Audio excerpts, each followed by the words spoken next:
हरे कृष्ण दोस्तों, यहाँ पे मैं जो भी बोलता हूँ वो सब मेरे गुरु श्री हरि भाई कोठारी का है और वही मैं आपके सामने रखता हूँ। मैं पावन करने वालों में वायु और शस्त्रधारियों में श्री राम हूँ तथा मछलियों में मगर हूँ और नदियों में गंगा हूँ।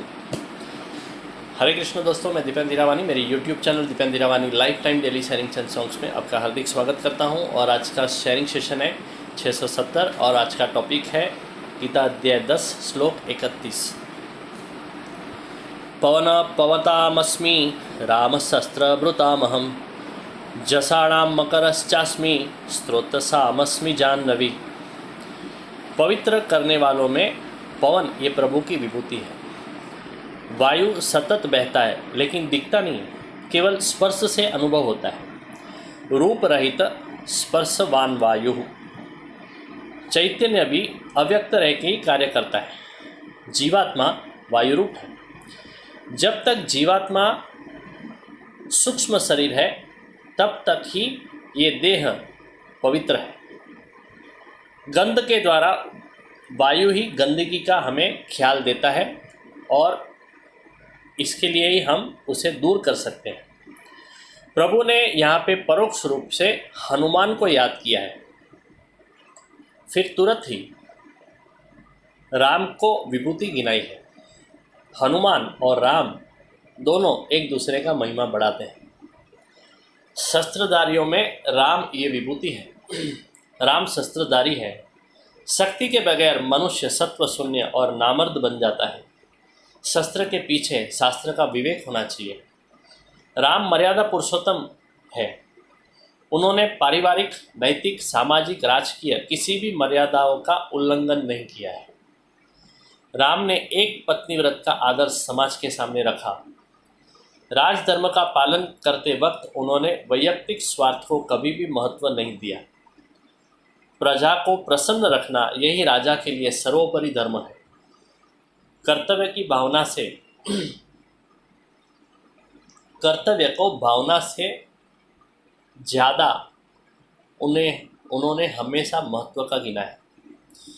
सभी मछलियों में मगर ये विभूति है। जलचरों में बड़ा है। मगर पीछे से वार नहीं करता है, जबकि मनुष्य ऐसा करने से कभी पीछे नहीं हटता है।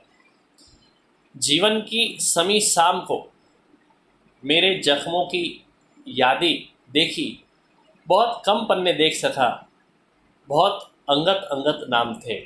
सैफ पालनपुरी। मनुष्य की पीठ मजबूत होती है, मगर की पीठ मजबूत होती है लेकिन पेट कमज़ोर होता है। मगर काल का प्रतीक है। काल भी मगर के जैसे मनुष्य को पलक मात्र में खा जाता है। नदियों में गंगा नदी ये प्रभु की विभूति है।